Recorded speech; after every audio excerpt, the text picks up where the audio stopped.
Hi friends, welcome back to our channel. So friends, మనకు ఈ news అయితే ఈరోజు న్యూస్ పేపర్లో అయితే మనకైతే ఆర్టికల్ రావడం జరిగింది. ఎస్ఐఆర్ సార్ చాలా స్లో అంటూ మనకైతే ఒక అప్డేట్ చూసుకోవచ్చు అన్నమాట. అయితే మనకు ఎస్ఐఆర్ సంబంధించి ఓటర్ సర్వే జరుగుతుంది కాబట్టి చాలా స్లోగా జరుగుతుందంటూ కూడా మనకి హెడ్లైన్ రావడం జరిగింది.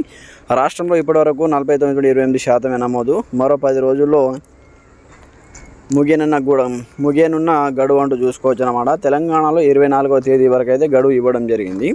సో కంప్లీట్గా హైదరాబాద్, మేడ్చల్, రంగారెడ్డి జిల్లాలో డెడ్ లైన్స్లో 1 కోటికి పైగా ఓటర్లు, 28.46 లక్షల ఎంట్రీ, నత్తనడకన ఎన్యూమరేషన్ ఫర్ డిజిటలైజేషన్, గడువు పొడిగించాలని డిమాండ్ అంటూ మార్నింగ్ అయితే మనకు న్యూస్ పేపర్ రావడం జరిగింది. కానీ మనకు లేటెస్ట్గా బ్రేకింగ్ న్యూస్ రావడం జరిగింది.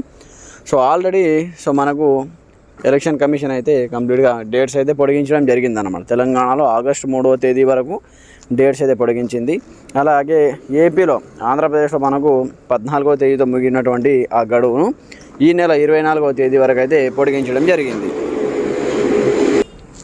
ఫ్రెండ్స్, ఇంకా ఎవరైనా ఫామ్స్ నింపకపోతే, ఎవరైనా ఇంకా మిస్ అయితే, ఏదైనా తప్పుగా రాస్తే మళ్ళీ కరెక్ట్గా ఆల్రెడీ ఫామ్స్ ఇచ్చిన వారు పర్వాలేదు, ఇవ్వని వాళ్ళు తప్పులు లేకుండా జాగ్రత్తగా ఫామ్స్ నింపండి, ఫిల్అప్ చేసి ఇవ్వండి. కరెక్ట్ మీకు సంబంధించిన పేరు, ఓటర్ ఐడి నెంబర్ కరెక్ట్గా ఎంటర్ చేయండి. మనకు డేట్స్ అయితే పొడిగించడం జరిగింది. రాష్ట్రంలో ఎస్ఐఆర్ గడువు పొడిగింపు హెడ్లైన్ చూసుకోవచ్చు.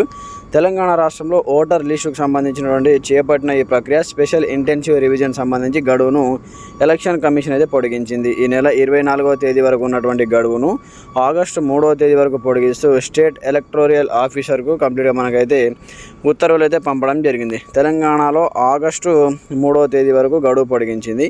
అటు ఆంధ్రప్రదేశ్లో ఎస్ఐఆర్ గడువును ఈ నెల 24వ తేదీ వరకు గడువు పొడిగించిన విషయం తెలిసిందంటూ చూసుకోవచ్చు అన్నమాట. ఇక్కడ చూసుకోవచ్చు, ఎస్టర్డే నిన్ననే మనకైతే పేపర్ న్యూస్ రావడం జరిగింది. ఆంధ్రప్రదేశ్ సంబంధించి ఈ నెల 24వ తేదీ వరకు ఈ గడువును అయితే పొడిగించడం జరిగింది. ఎందుకంటే చాలామంది ఇంకా డిజిటలైజేషన్ కాలేదన్నమాట. ఆన్లైన్లో వాళ్ళ యొక్క ఎస్ఐఆర్ ఫామ్ సబ్మిట్ చేయలేదు. ఎందుకంటే చాలామంది తప్పులు రాయడం, అలాగే చాలామందికి ఎలా నింపాలో కూడా తెలియకపోవడం, అలాగే చాలామంది వలసలు వెళ్ళడం, వాళ్ళ నేమ్స్ దొరకకపోవడం, బిఎల్ఓలో సరిగా వాళ్ళ ఇంటికి వెళ్ళినా కూడా వాళ్ళకి అడ్రస్ దొరకకపోవడం, ఈ విధంగా చాలా కారణాల వల్ల ఈ పెండింగ్లో పడిపోయి ఉన్నాయన్నమాట. అందుకోసం ఎలక్షన్ కమిషన్ అయితే మరో 10 రోజులు అయితే గడువు పొడిగించడం జరిగింది. ఆంధ్రప్రదేశ్ అండ్ తెలంగాణ రాష్ట్రంలో ఉన్నటువంటి ఈ ఓటర్లకు మంచి గుడ్ న్యూస్ అని చెప్పుకోవచ్చు అనమాట. ఎందుకంటే మళ్ళీ మనకు టైం ఉంది కాబట్టి మీరు ఆత్రపడకుండా, తొందరపాటు పడకుండా నెమ్మదిగా మీ పేరు, మీ ఓటర్ ఐడి నెంబరు ఎలా ఉందో అలా ఫిల్ చేసి ఇవ్వండి. ఒకవేళ ఫిల్ చేసిన తర్వాత ఆన్లైన్లో సబ్మిట్ అయిందో లేదో మెయిన్ అది చూసుకోండి. ఒకవేళ ఆన్లైన్లో సబ్మిట్ కాకపోతే మీరు మీ యొక్క పేరు అనేది ఓటర్ లిస్ట్ నుంచి తొలగించడం జరుగుతుంది. కాబట్టి మీరు ఫామ్స్ నింపి ఇచ్చిన తర్వాత బిఎల్ఓ ఆఫీసర్ వాళ్ళు ఆన్లైన్లో సబ్మిట్ చేశారా లేదా తర్వాత మీరు మీ మొబైల్లో చూడండి. వాటికి సంబంధించి వీడియోస్ కూడా చేయడం జరిగింది.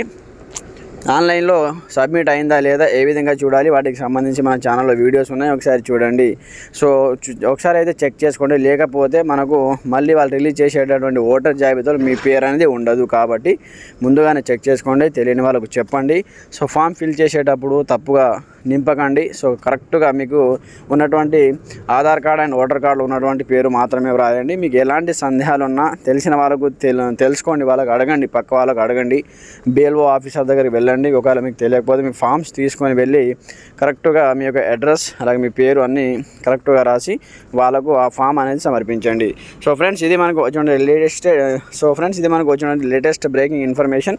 ఇంకా మీకు ఎలాంటి సందేహాలు కావాలన్నా వీడియోస్ అయితే అప్డేట్ చేయడం జరుగుతుంది. ప్రతి ఒక్కరు సపోర్ట్ చేయండి, లైక్ చేయండి, కామెంట్ చేయండి, ఛానల్ సబ్స్క్రైబ్ చేసుకోండి. Thanks for watching this video. జై హింద్.